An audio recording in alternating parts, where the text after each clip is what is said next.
All right, everyone. Thank you so much for listening to episode 4 of the Courtside Central podcast. I'm your host, J. Rob.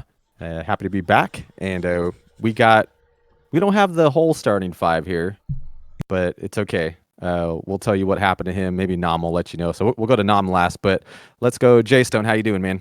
I'm good, man. Monday. Let's go. Let's go. All right. We also got Nick Lovin with us. What's up, man? What's up? That's all I've got. Yeah, okay. That works. And last but not least, we got I think I saw the cleaner. Is that who we got here? The cleaner? Yes, we got the cleaner here. Also going to be a Mr. Bad News at some point down the line too. Just what's up, guys? How's it going? I guess I should give an injury update for Sandrock, right? Yeah. Can you tell us what's going on with that? So yeah, let me let you guys know. Right now we have him out for contact tracing. He's feeling a little bit under the weather. He caught a bit of haterade last night, right after the Super Bowl. So he's out with haterade right now. It's I find that funny how much he gives Harden such a hard time for going out and what was Jerome doing? Super spreading. There you Just go. telling you now. Goodness, There you go. man. This guy.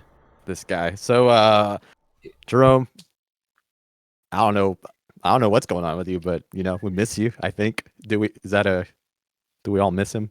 I miss him. But we're gonna go ahead and get started here. If you're watching on twitch.tv, thank you so much. You are awesome. If you watch this later on YouTube, thank you so much. Or even listening on Podbean later on. Every one of y'all are amazing. Thank you. So this episode, we're going to talk a little bit about the Super Bowl since that happened last night, and we all watched. I watched most of it, but we're going to talk about that. We'll talk about a little bit of news of the week, and then we're going to get to our main topic. So the Super Bowl, guys, we had the Kansas City Chiefs, Tampa Bay Buccaneers. Jerome's not here. I know he's a TB. I don't think he likes to say his full name, but he's a TB hater. So I'm kind of worried for him. After the Chiefs lost last night, I really haven't heard from him. So I hope he's doing all right. But the Super Bowl, guys, I know we picked our winners last week, and only Stone and Nam picked the Bucks, and so the rest of us were wrong. So Stone, Nam, you take it away. Y'all can gloat, or I don't know, talk about your Bucks. Or your Brady's. I mean, Stone, go look, ahead. I'm not gonna say I told you so because I didn't really say I told you so. Oh, I had more or less made my pick for the Super Bowl. And it might come off as arrogant a little bit because I feel like I said as the playoffs started, that Tom Brady, right? Like if he wins, it's on. And I swear to God, as the game started, I had a Facebook status update where I said that the last time I wanted Tom Brady to win a game, he lost to the Philadelphia Eagles. And I said that the Chiefs had all the advantage at that point. And it turns out fucking Tampa Bay, dude. That defense was outrageous, and I completely understand that the Kansas City Chiefs were playing without a healthy offensive line. I completely understand that. And God bless Patrick Mahomes, trying to stick it out. He made a lot of questionable throws, I think, a lot of iffy ones, but man, props to that guy for just trying to keep them going, trying to keep some momentum going. Some of those throws last night, especially at the end of the game, were just batshit crazy, just unbelievable, and he was still getting him to his target. It was nuts. It was an insane game. It was completely lopsided, but I mean the GOAT. That's why Jerome's not here, guys. He just doesn't want to admit that Tom Brady's the GOAT. So welcome. Oh God, what? Sorry.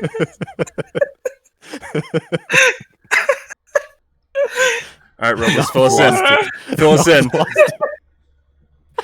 No, I don't. Like I'm not sure what happened just now. Like I think Nom's losing it maybe for another reason. I'm just counting how many times you've already cursed this episode. So I'm sorry. I got hype. I got hype, dude. I'm sorry. I got hype. Nom's laughing at something else. All right. That was exactly it. I was like, Look. 444 episode, guys. Welcome to our rated R episode. See, he knows. See, Nom knows. See, we were on It's the same page. 2021. Let's move on, guys. We only get one cuss word on a PG-13. I was gonna say welcome to our PG-13 episode, but he dropped the second one, and I was like, well, screw it, I'm gone now. Yeah, it is what it is. Can't help it. I'm sorry. The game last night. Besides my team, the team I wanted to win, winning. It was. I mean, it was insane. I watched that game from beginning to end, and every single time I was like, "There's still time left. There's still time left." Like, it's the Chiefs. There's still time left, and that Tampa Bay defense, man, that was incredible. They shut it down. So what I was gonna say is like kind of like what you said earlier, not to gloat or anything like that. You know, I'm not a big Tom Brady fan. I know it seems like it since we said Tampa Bay, but Right. I really dislike Tampa Bay whenever he was with New England. It's just kind of like that storybook ending you kind of wanted to root for. At least for me, I wanted to root for. But I did say the defense for Kansas City was going to, like last year in the Super Bowl when they played against San Francisco, they had an issue with San Francisco in the first half. And that was pretty much exactly the same thing that happened this year too. Is that first half that KC defense just made a lot of mental mistakes, and with an offense like Tom Brady in them, you know, you just can't make those kind of mistakes. But hey, you know, I'm happy for him. You know, it's easy for me to say that he's absolutely definitely the GOAT because he went up against Tom Brady went up against three future Hall of Fame quarterbacks to get to the Super Bowl, and with Drew Brees, Aaron Rodgers, the MVP, and the future MVP or future MVP, not to mention future Hall of Famer in Patrick Mahomes. So there's no saying that this guy isn't the GOAT right now. Yeah, I don't think anyone. I think the people who argue that Tom Brady isn't the GOAT, they're just haters. Like, that's all it is. It's just straight hate. 7 rings. Right there? I used to be a hater, like for real. My brother-in-law is the biggest Brady fan. He's from Michigan, so he's been following Brady pretty much his whole football career. But it wasn't until the Falcons, when he came back and beat the Falcons, that I had a whole new respect for him. And it's like with Kobe later on in his career, I had more respect for Kobe. It's the same thing with Brady. I'm in complete agreement with you there. I used to be a Tom Brady hater, but it's like you can't deny what he's done. Like, he left what was supposedly the greatest system that was ever created with New England and Belichick, and he's like, I don't need it. Because he's a winner. Take me to Tampa Bay. And it's just like hearing his quotes and stuff, like guys like who are on the team and they're sad they didn't make like the Pro Bowl, or he's like, there's only one bowl that I'm worried about. And so he just has that mindset, like he's like, we're gonna win. Like, I'm gonna do everything in my power to win at 43 years old. Man, it's crazy. And see, I'm right there with you guys. Like, I used to be the biggest, I don't want to say biggest Tom Brady hater. I just hated the fact that he won like all the time. It seemed like it was just, it was infuriating because it's like, come on, like, let somebody else win, for crying out loud. And I don't know, man. It just seems like the more and more people started to hate and hate and hate on the guy, I was like, y'all are hating him because he's good, which I realized was the same reason I was like, that's just petty. Like, come on, man. Like, he is the greatest quarterback of all time. And you can dislike the fact that he wins all the time. And I'm still not exactly thrilled that he is constantly winning all the time. But you got to give props when it's due. And he just showed it one more time that he is the greatest quarterback to do it. And I don't know, like, a lot of people think Mahomes will be the one to, to either catch up to him or do what he's done. And Mahomes got a huge hill to climb because, you know, that's a lot of time in, and injuries can happen. All sorts of different things can happen. So we never know. We never know if we're ever going to see another quarterback, you know, like Tom Brady again, you know, so give credit where credit is due, man. The same thing, like Gronk coming with him as well. Right. Like, Gronk had a big game. He had, I think, two touchdowns, right? Yeah. Yeah, they like saved him the whole season for this moment. Yeah, his first Tom Brady's first touchdown was to Gronk in that. So I think I mean, Gronk was blocking too. I mean, he he was doing everything. Yeah, Gronk's he's so big. He's such a big dude. But I think I remember hearing Brady and Gronk, like they passed who was it? Rice and Montana. Was it Montana? For like touchdowns in the like as a duo or something like that. So San Francisco in general. Yeah. So yeah, it was a crazy game. I have a question for y'all because I don't watch as much football as you guys do.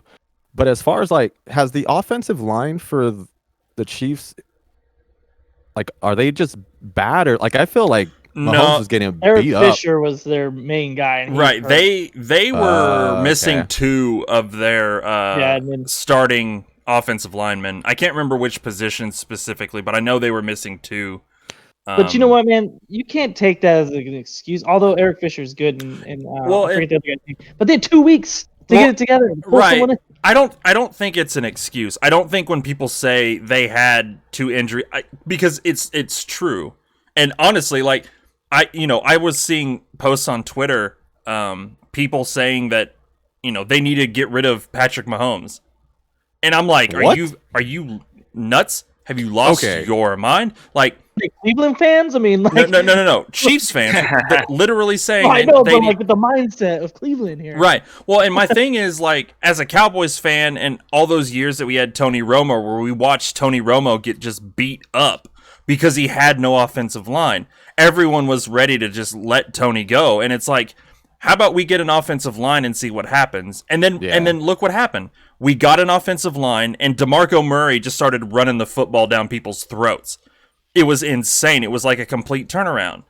But so I don't think it's an excuse to say, oh, well, he had an offensive line, that's why they lost. No, that's definitely not why they lost. It was a factor. It didn't help. Mahomes spent the entire night running for his life. Well, my thing is, even though Mahomes was like getting pressured, he still made some plays, like throwing off diving throws, like off the wrong foot. And some of those catches were catchable, and I feel like the receivers it would hit him in the face, or they couldn't catch. Was the first or second quarter where Travis Kelce, Mahomes was getting chased, and he was running forward and threw it, and it hit Kelce right in the hands, and he dropped it. Yeah. I mean, and he wasn't the only one. There was a few receivers they just could not catch those. It's almost like the Chiefs as a whole were not ready. Like, it was a rough game for them, for sure. Yeah, they did not play well. Yeah, it was just bad. But before we switch real quick, I just want to read some of these Tom Brady stats, because some of these are nuts. So we kind of already went with the Jerome. Don't listen to this part. Tom Brady Steph Curry comparison. But for anyone who may not have heard it, this was Tom Brady's 20th season. They said they're not including the 2008 season when he missed the whole season because of his ACL. But he said, and his 10th Super Bowl appearance. That's 50% showing.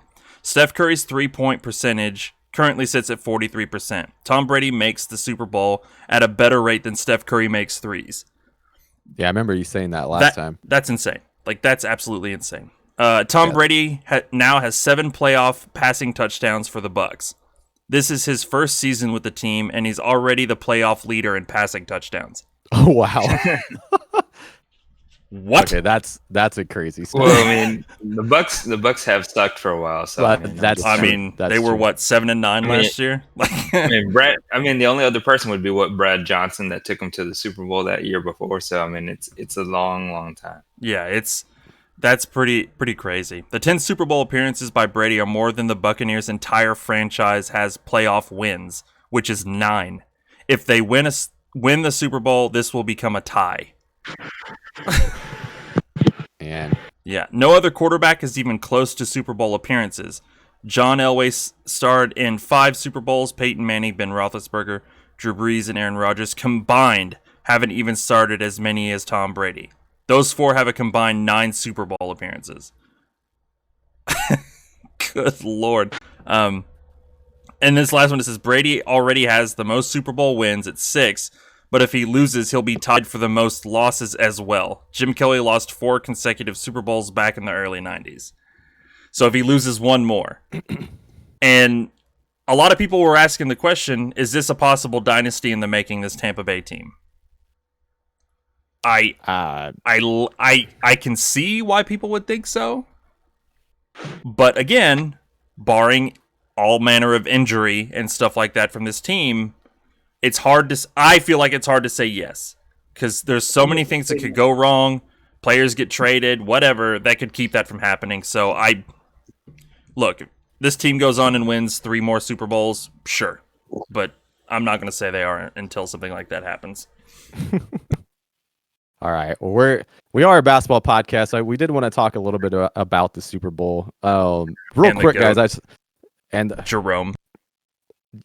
Man, Jerome, you're going to be sad you missed this episode because I can already see you rolling your eyes and shaking your head and about to go off right now. So, real quick, though, I want to get your impressions because I always like the halftime performance. I always like to critique it. God. What listen, The Weeknd, I like the music, and he has a heck of a voice, but stage presence for me was kind of eh.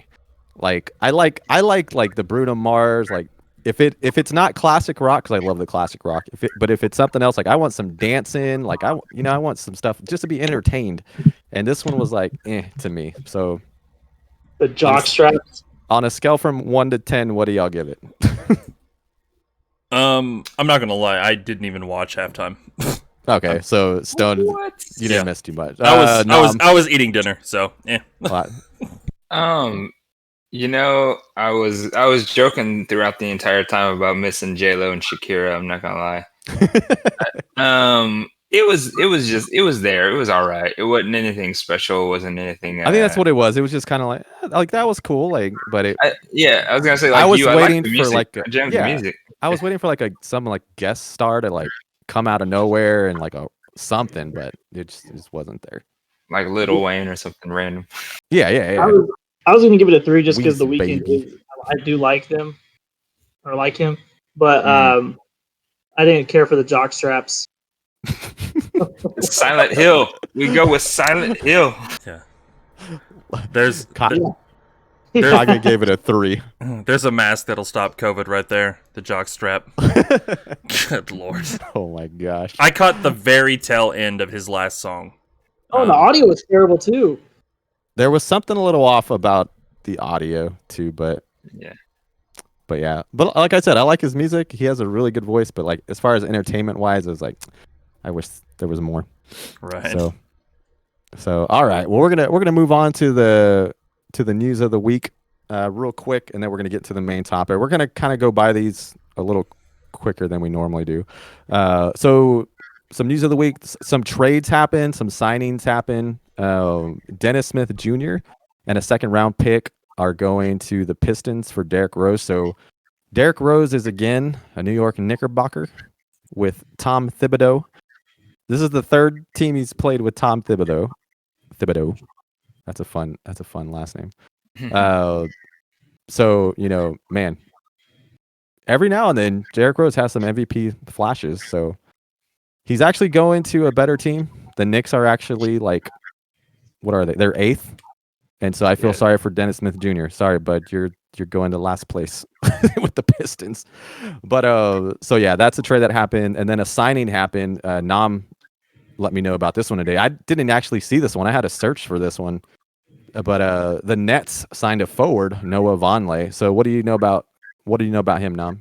Noah Vonleh was drafted in 2014, number 9 to the Charlotte Hornets. He's a journeyman.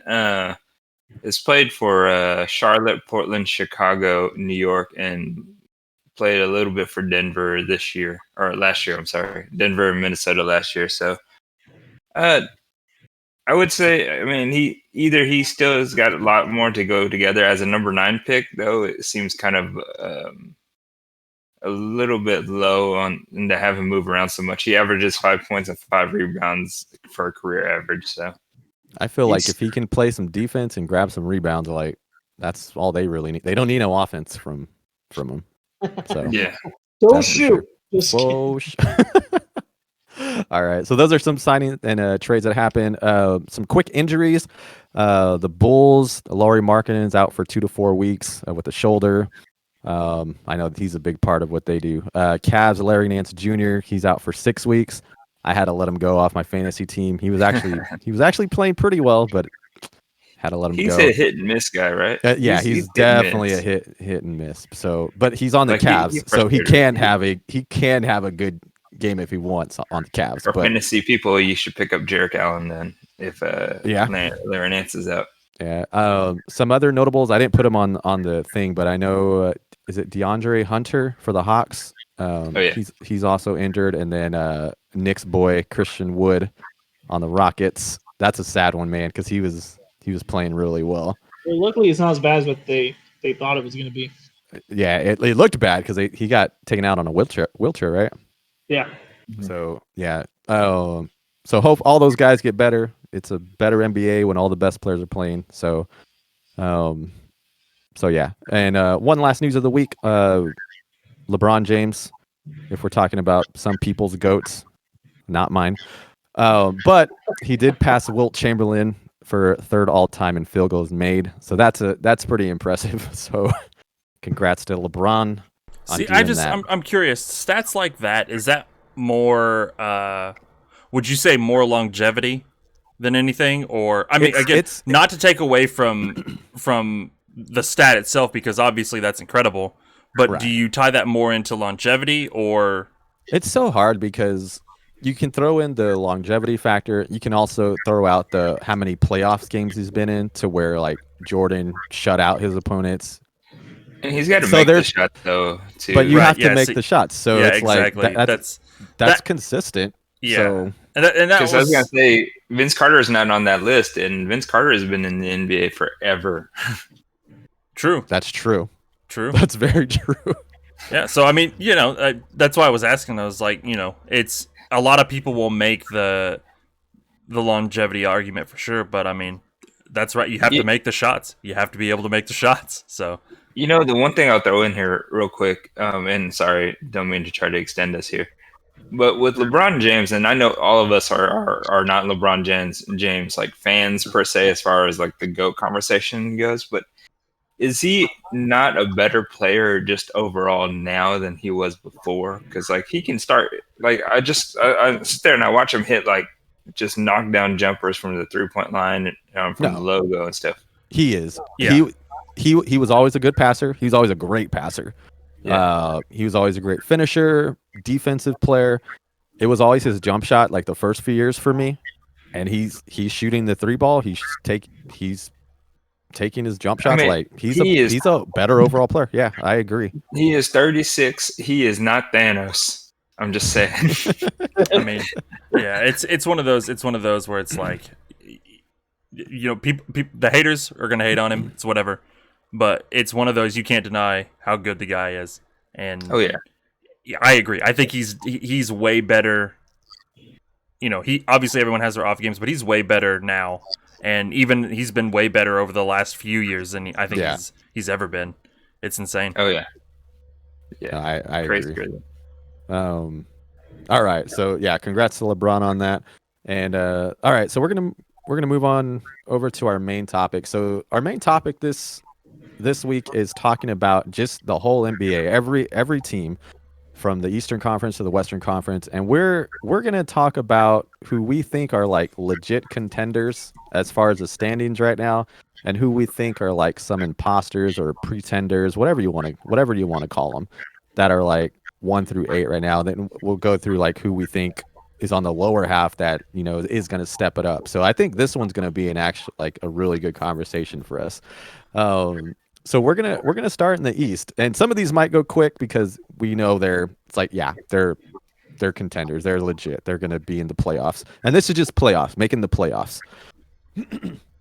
So we're gonna go and start in the East, and then we'll go down from there. If you're in the chat right now, you can let us know legit, fake, contender, pretender, whatever. So we'll start in the Eastern Conference. First team, Philadelphia 76ers. To make the playoffs, they're a contender. I don't know if y'all have any arguments about that, but Yeah, no, I absolutely think that they're contending this year. I think they're probably playing at probably their best basketball for so far with that just kind of core that they got going on. And just kind of the moves that they made with Morey making some moves for them instead of having, in one person in particular, Seth Curry. They got a lot more shooters. I mean, literally the 76ers are number one, and Dallas is the bottom of the West right now because they lost Seth Curry and the shooting that he provides to stretch the floor for them. So I think they are contenders, and I think it'll be interesting to watch them in the East this year. Oh, for sure. Like Nam said, they are first in the East right now. Their last 10 games, they're 8-2. Like they're playing really well. Joel Embiid's been balling. Like I don't even know how else to say it. He's been crushing it. So Stone, and Nick, contenders, fakes. What do you think? Well, one of the teams I think in the East I can really be surprised still. I still think that. Well, I don't know right now with the injuries, but the Cavs have a chance. But the teams that are in right now, I'm a little worried about the Hawks. I mean, I don't know. They're sitting at 6, but I mean, there's what like almost from 13th up to 4th. There's just a few games in between each other. I mean, so anything can happen. But in that field of teams, the Hornets, man, they've been playing pretty good. Ball has been balling. Nick, let's go ahead and do that. Let's just name the top 8, and then we'll let you finish out with the Hornets. So the top 8 right now in the East are the 76ers, Bucks, Brooklyn Nets, 3rd, 4th, Boston Celtics, 5th, Indiana Pacers, 6th, Atlanta Hawks, 7th, Charlotte Hornets, 8th, New York Knicks. Now you mentioned like the Cavs. So you're talking about the Hornets. Give me your thoughts on the Hornets. I'm real curious. The Hornets, well, I mean, what's interesting about them is Hayward has just been doing what he does. But man, the connection between Ball and Bridges. I mean, Ball just is he's almost like, I don't know, because I've been watching a lot of his games. I don't mean to compare him to this like in a derogatory way, but he's almost like the gnat that just won't leave you alone on other teams. And I mean that in a good way to his game, because he's really disrupting the game. And then people are calling him out for his threes, and he's hitting his threes. He's not missing. Now, the Magic taunted him and tried to get him to do the three. But Gordon Hayward, I mean, and Rozier, they've just been getting a great connection. I mean, they're exciting to watch. I don't know if you guys have watched any of their games, but watching Ball and Bridges do their thing together, it's been pretty fun to watch. And really, what they're just missing is really that big man that can come down and get rebounds. Because there's some games where they just get out rebounded. And but the Hornets, I think they can contend. It's like they're just like a couple moves away from making it really happen. It's tough to say about the Hornets. They're an exciting team to watch. Airbnb is definitely something to watch for the Charlotte Hornets. The thing about the Charlotte Hornets is that I don't know if it's going to be sustainable for this year, if it's not going to be something that's built for the next couple of years, because Miami Heat's not in the playoff race at the moment, but they were ravaged with injuries and COVID for the first half of the season, for basically the first quarter of the season, and I see them getting back into shape. The only thing that they're really missing there in the Miami's corner is trying to replace Crowder, who was their power forward at the time. So somebody will step up, and I think Miami will actually overtake Charlotte. But Charlotte's definitely playing at a level that the Oklahoma City Thunder are playing, just kind of out of their minds. Yeah, they're playing fast. Like, it just reminds me of the Ball and Bridges connection, like Lob City. because every highlight you see is just ball throwing it up and Bridges catching it, dunking it. So it's, but I agree with what Dom was saying about the Heat, though. The Heat are a team that can really disrupt everything in the East too. and that's what I'm thinking as well. The Heat they're sitting at number 12 right now. Their last 10 games, they're 3 of 7. They've won the last 2, but I can see them with Jimmy Butler behind them, and I feel like he can take that team to knock out some of these other ones. Like the Bulls are sitting right above Miami. They just lost Lauri Markkanen, who we talked about in the injury list. That's going to hurt them. So I can see Miami getting a few games up on them. Man, it's really weird looking at this because I see the Toronto Raptors at number 9, and it's just like, what kind of happened to them? Yeah, Like, so the Raptors start off pretty slow at the very beginning too, but I think they're eyeing. Actually, I think a lot of people are eyeing Andre Drummond right now for the Cavs because I don't think Cavs are going to stay where they're at right now either. Well, Sorry, I didn't mean to interrupt. No, you're fine because who are they going to trade? Because I've been hearing trade talks about Kyle Lowry, getting him out of Toronto. So Yeah, and letting Fred VanVleet take the starting reins. That'd be interesting. I don't know if I like that. I like Fred VanVleet as a shooter.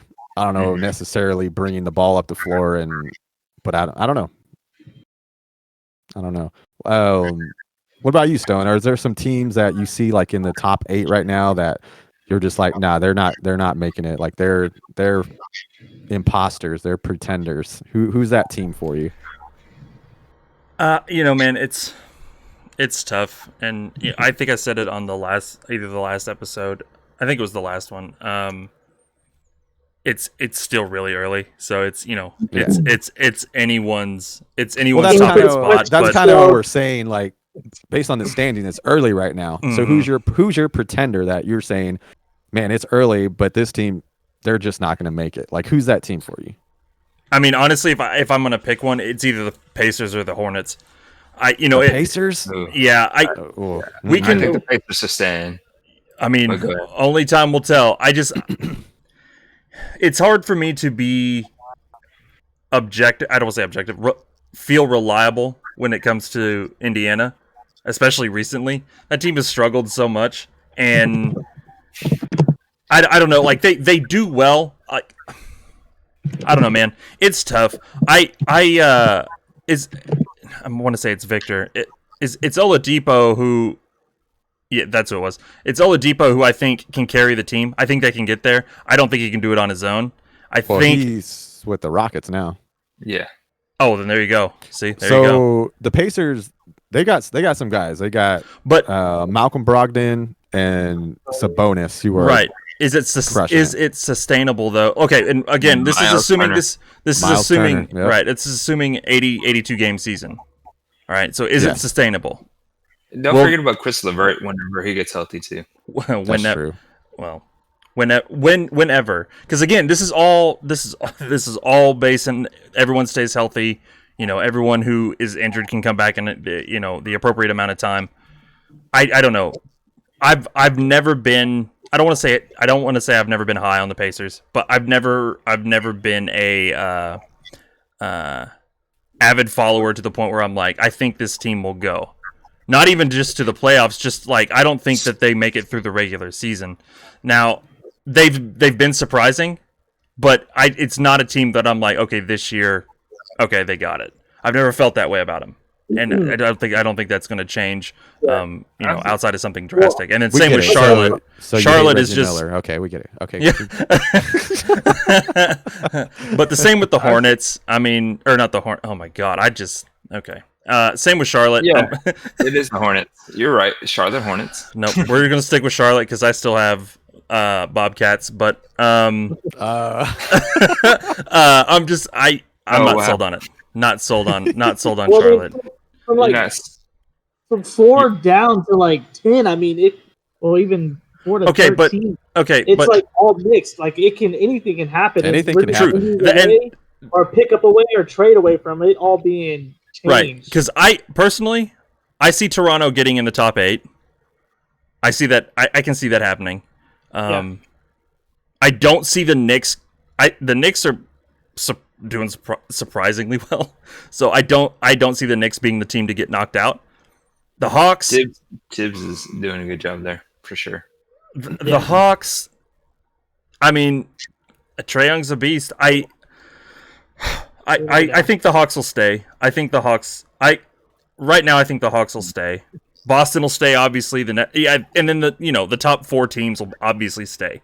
So Toronto's getting in. That means another team's getting bounced out. So we'll say Charlotte bounces out and Toronto takes that spot.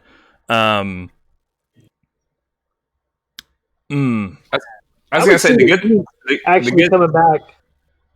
I was gonna say the good thing about this year, just throwing a real quick tidbit, is that it's the same thing like they did with the bubble last year. Is that the last few spots are actually going to have play-ins, so this is going to be an exciting year because we're sitting here arguing who's going to be number 8. Right. So and it'll if that's what it comes down to, the whole bubble situation again, then that changes the entire dynamic. It's the last. What did they do last year? It was because they already had their top 4 or 5 set. Like they're like these teams are in, and you're playing for like the 8th and 7th spot or whatever it was like. So you had all those other teams vying for those 2 spots. And I mean, if that were to happen right now, Charlotte would be fine. The Pacers would be fine because they're both 6 and 5. If that were to happen today, no. Well, here's how it goes down. If it were to happen today, it would be 7 through 10 fighting for the 7 and 8 spot. So right. You'd have the Hornets, Knicks, Raptors, Cavs. I have the Raptors getting in that. Okay. Yeah. So do I. The next one is hard. And so Raptors Knicks probably is one. You think the Raptors remove the Knicks? Well, I really don't think the Hawks are going to make it. Oh, you think the Hawks are going to? Yeah. So you think the Hawks will be out? I don't think the Hawks are going to make it. I don't think they're going to survive with that core that they got going on because I think Collins is going to get traded. The Knicks, I think, will stay somewhere they'll be in 7 through 10. I guess. Bless you, good sir. I really tried to mute the mic and it just was not having it. It was rough. Yeah, bless you, man. I tried. No, I agree with you guys. I think the Hornets will stay 7 through 10. I think, but I think the Hawks will actually probably fall because I just don't see them defensively just being that team that stays there. The Knicks are like the lowest scoring team in the league, but that's because they play defense, and that's because they played the old school East style where they just kind of grind it out. Yeah. And that's why Julius Randle is like succeeding there. I feel. Oh yeah, no, you're right, absolutely. And like I said, I think Miami's going to get back up there too. So I mean, somebody's going to fall. And I think that was the other one too, though. That's what I was thinking. Is Miami probably sneaking their way up into the top 8? Yeah, I'm in agreement. I mean, weren't they on that? They were the runner-ups last year. It's a little. I mean, I don't know. I think they get in there. They might sneak their way in there, but I don't know if they go as far as they did. Not with the top 4 teams being the way that they are. I will say, going into the season, the Magic, Wizards, and the Heat, at that bottom, are kind of I didn't see that coming. Well, I guess I kind of did with the Wizards just because the Westbrook effect, So I guess I'll take that back. But the Magic and Heat, I thought Magic were going to be better this year as well, and they've kind of been lackluster. So also see a trade there too happening with the Magic because I think Boston's going to pick up their center with Vucic, I think his name is Vucic. Vucevic? Yeah, that Vucevic. Vucic. That dude. Wait, Boston has been thinking about trying to pick him up and trying to make their own big 3 with Brown, Tatum, and Vucic. And I think that'll be him. Magic. They need a. What's the word? They need to just crumble, stop playing, lose, get some picks, get some lottery picks later on. Oh, most definitely. All right, man. Any closing arguments for the East, guys? Like what we've been saying, it's still early, but it's still early. A fun argument to still have. All right. Well, we're gonna move on to the West then. Let's go. This is where things get interesting. Yes, this is where we're gonna take our hats off and start yelling at each other. Number Yep. one. No. So Nick and I are Spurs fans. Nam, Stone.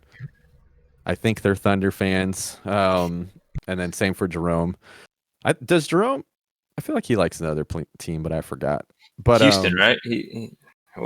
Houston now, and especially now that Harden's gone, he's definitely a big Houston Yeah, fan. I do like Houston this year too. But anyways, keep going. Sorry.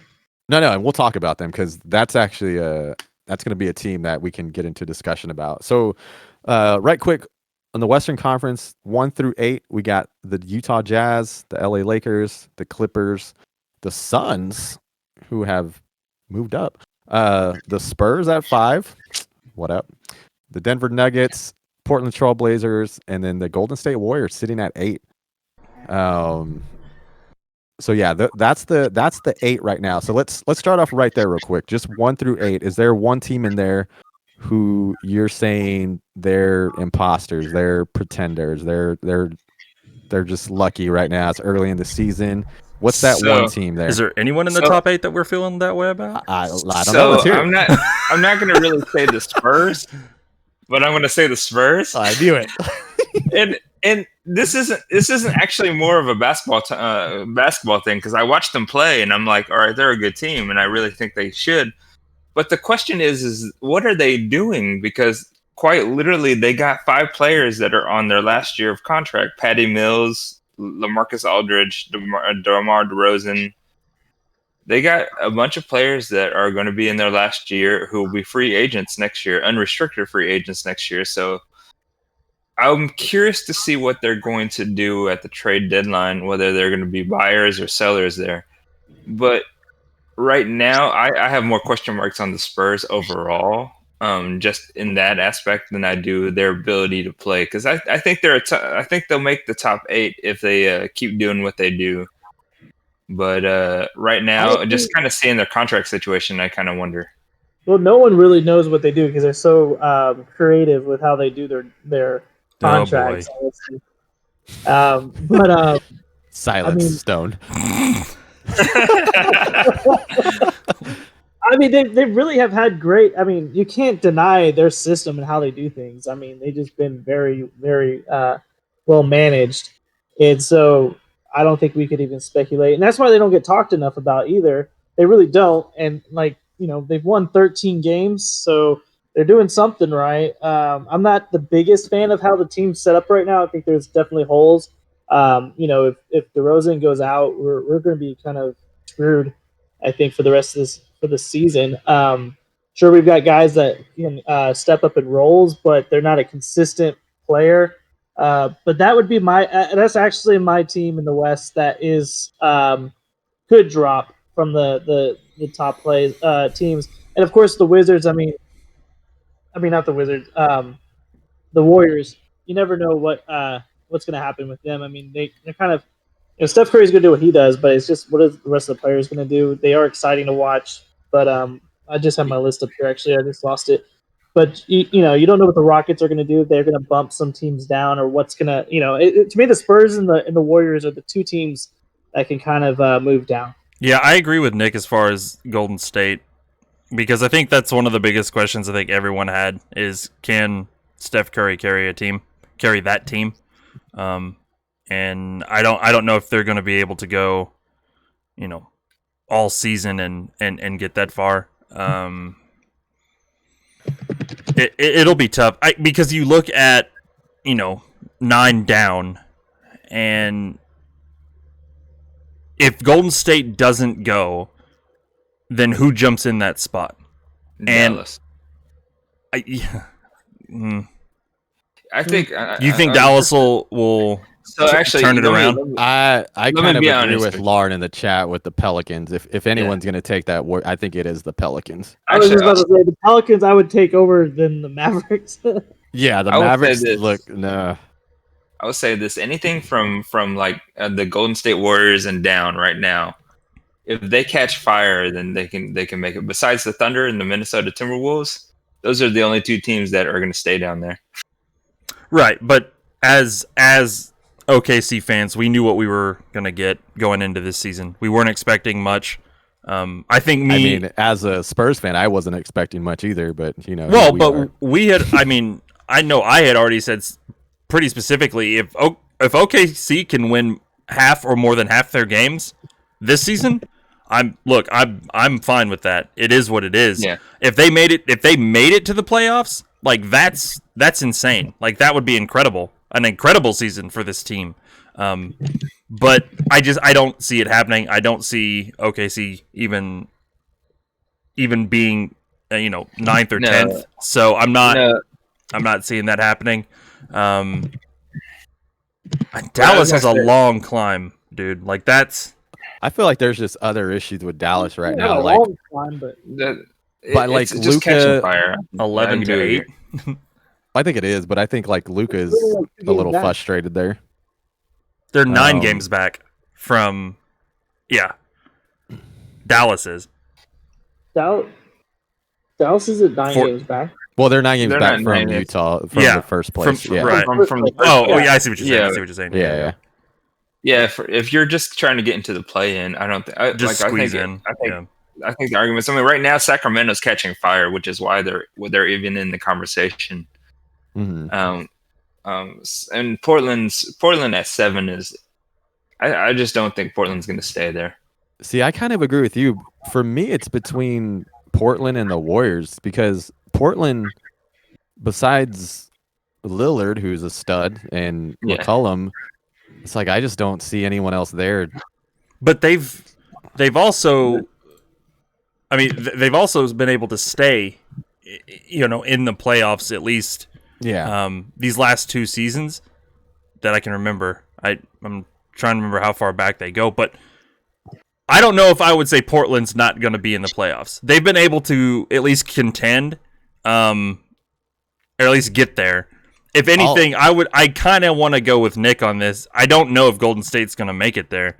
I don't know if they're going to be able to stay where they're at. I feel like there's probably be fluctuation, but I don't know if they go. I don't know if they make it.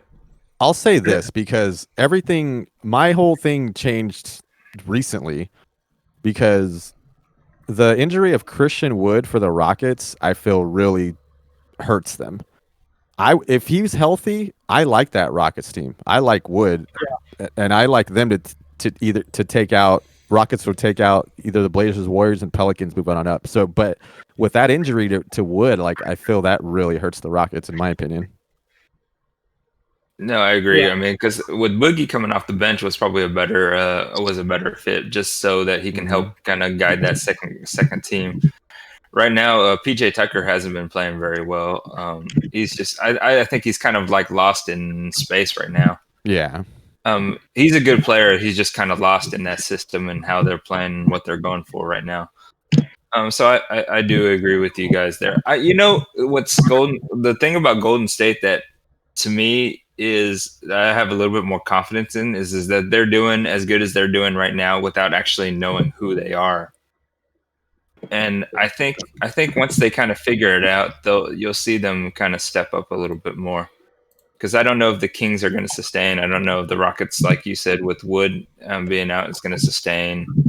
I don't really think the Blazers is going to sustain because I just don't see those two guys. The Pelicans is the Pelican conversation is a very interesting one because that will be an interesting one to see if they move up because they move on from Ball and they let Bledsoe take the reins. Or is it Bledsoe? It's not Bledsoe. Sorry. They let the other point guard take the reins. We'll see where they go with that. I was gonna say if it is Bledsoe, that didn't work out too well with the Milwaukee. But Yeah. I don't. Who is it in New Orleans? It's Eric Bledsoe. Is it Eric No, Bledsoe? I don't like that. Bledsoe better than Wall. Compared to Ball, though, I mean, That's tough. I'd trade both of them. well, and who knows? Because I mean, they are trying to ship Ball, so they might get somebody for it. On the Pelicans, though, I mean, Brandon Ingram, though, man, he's. Oh yeah, And I who like- dropped him in our fantasy team, by the way? I gotta ask that real quick. That guy right there. Who? No, Stone why dropped did you him. drop Brandon Ingram? Why did I drop him? Because Yeah. probably due to injury. I wouldn't have gotten rid of him without it. Ooh, no, I took him I took him with the number 1 waiver pick. I'm just saying. I know. Did you? I had him. I was Oh, well then, I'm like, 'cause- who dropped him? That's why you're in last place, Stone. No, that literally No. happened. That literally happened like a week ago. I'm pretty sure, and it was because I wasn't getting anything for him. I wasn't getting points or anything for him, and he was just sitting on my bench. So I needed someone. Obviously, I needed points. The biggest KD lover in this group right now, Chop, the dude that is probably the closest to KD.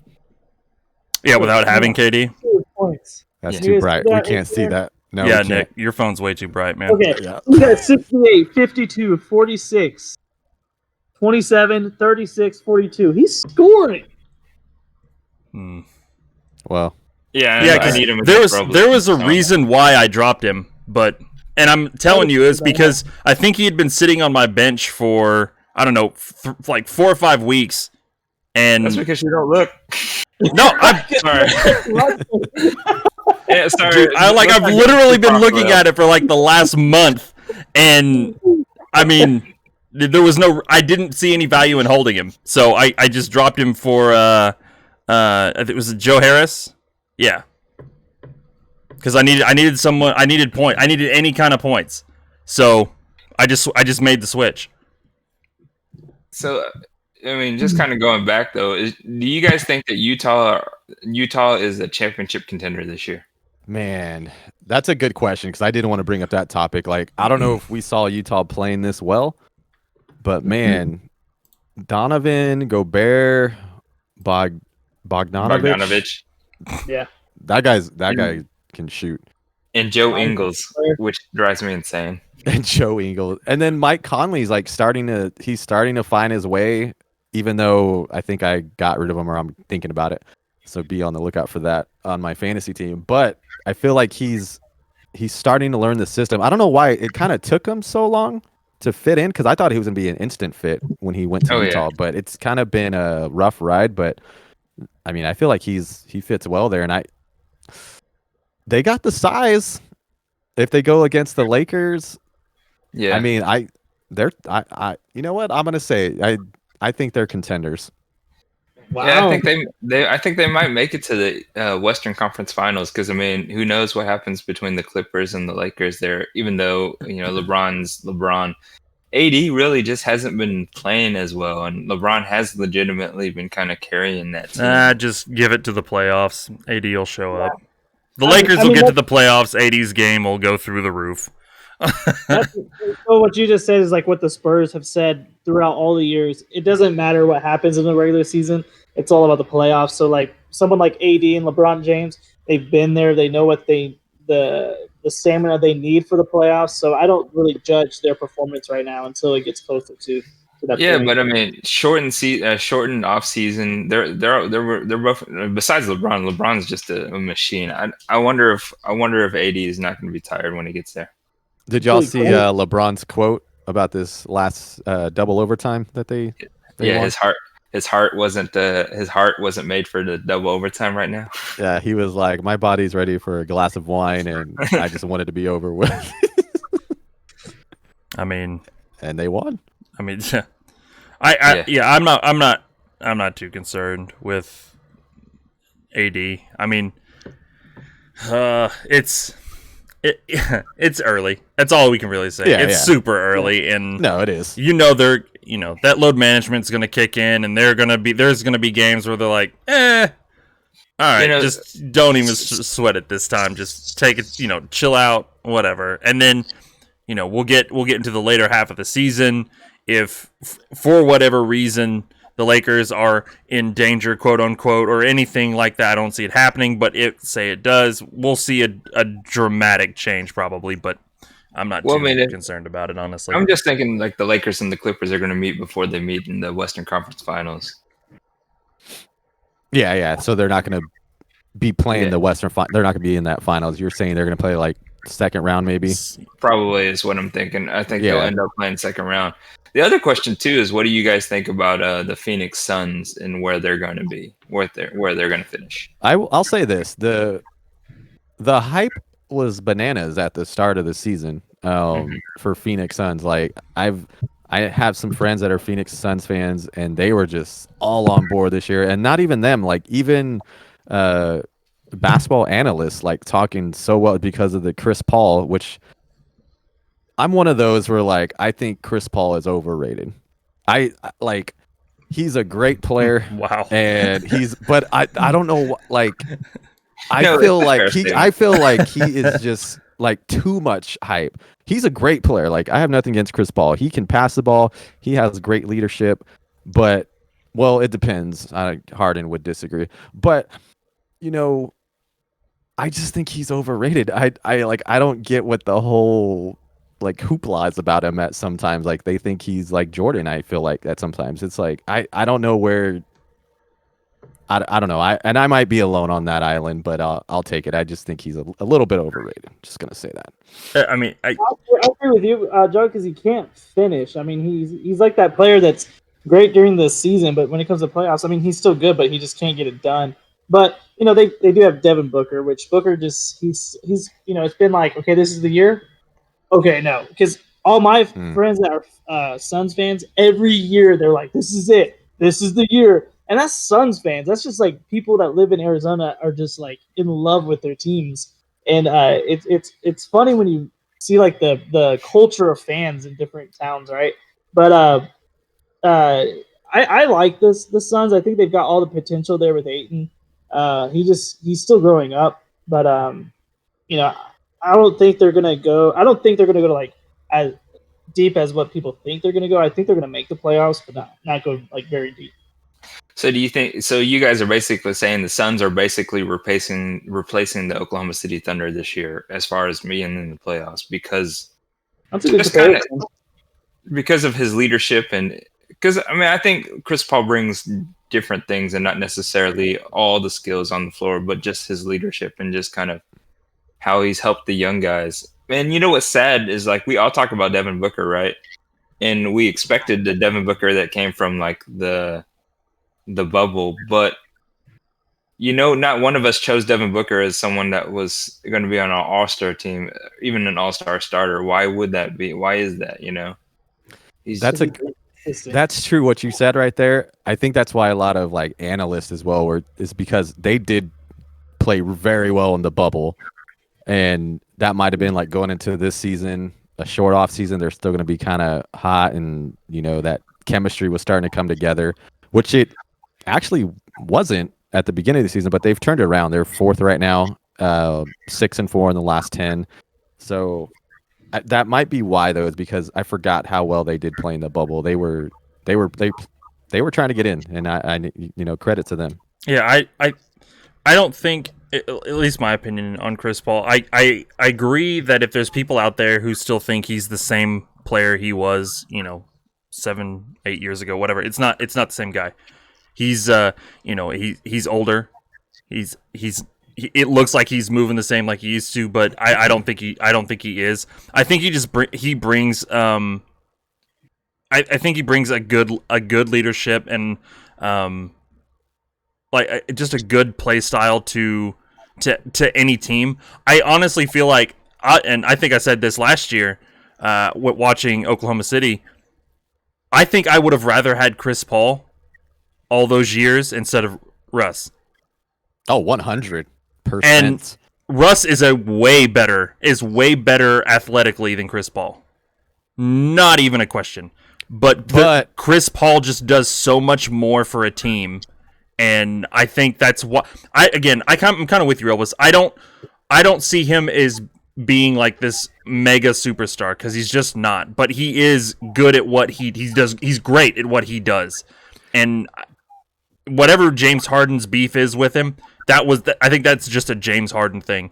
Because I think what Chris Paul brings to a team, he's phenomenal at it, and you know, maybe he is just getting old, and the NBA is getting faster, you know, and it just is what it is. But I've always liked Chris Paul. When he came to Oklahoma City, that was the most fun I had actually had watching Oklahoma City, like, recently.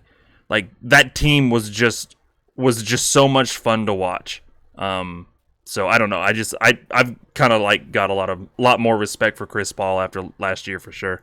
Well, I'll say this because I'm not saying I'm just saying that I've heard so much talk about him, and you're saying the right things. Like, as far as I agree, his basketball IQ is way better than a Russell Westbrook. As far as seeing the floor, because Westbrook, he just likes to drive, and then if he gets in trouble, he'll kick out. Like, I feel like basketball IQ wise, Paul is up there, and like you're talking about a leader, I could see like he's a locker room guy, like he's helping the young guys, especially with Oklahoma City.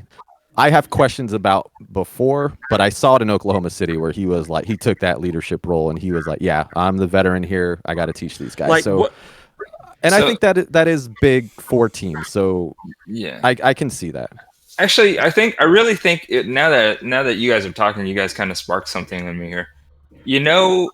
I think because he's actually a point guard, like he's truly a point guard. Exactly. Right. That's the reason why. That's the reason why everyone says he's as good as he is, because in a league now that there really isn't a true point guard out there that I can think of off the top of my head.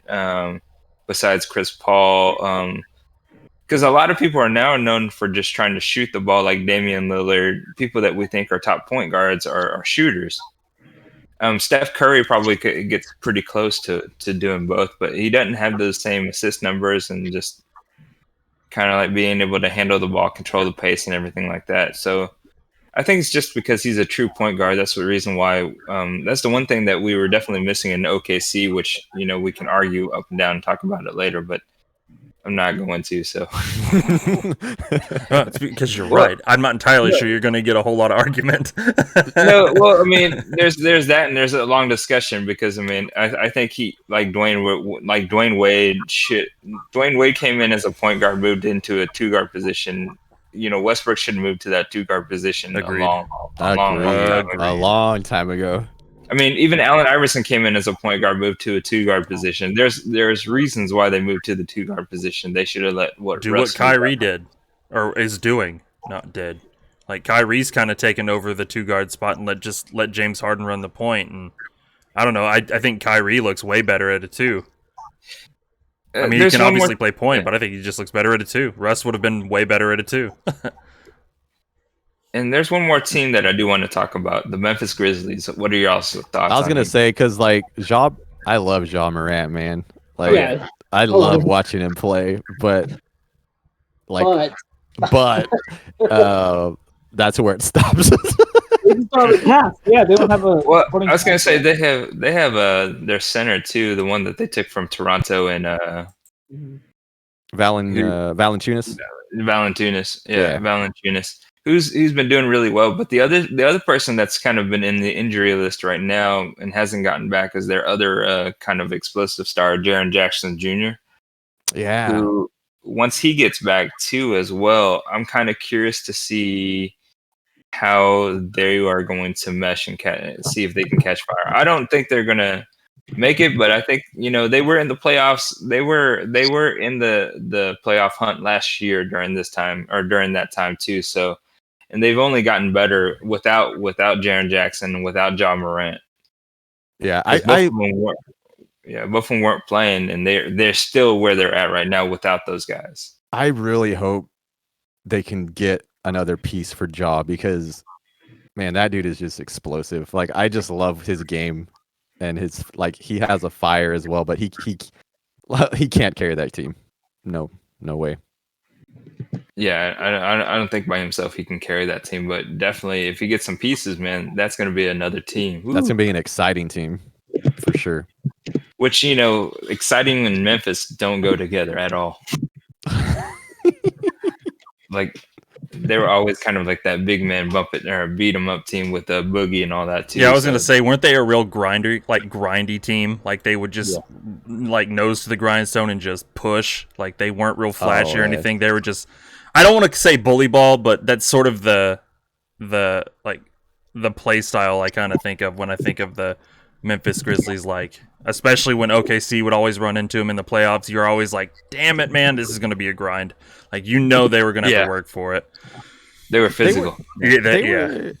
Were they the Vancouver Grizzlies before? Yes. A long time ago. Yes, because they had that big country. They had that. I loved the Vancouver Grizzlies logo. That was Oh, one of my yeah. favorite logos. Big country.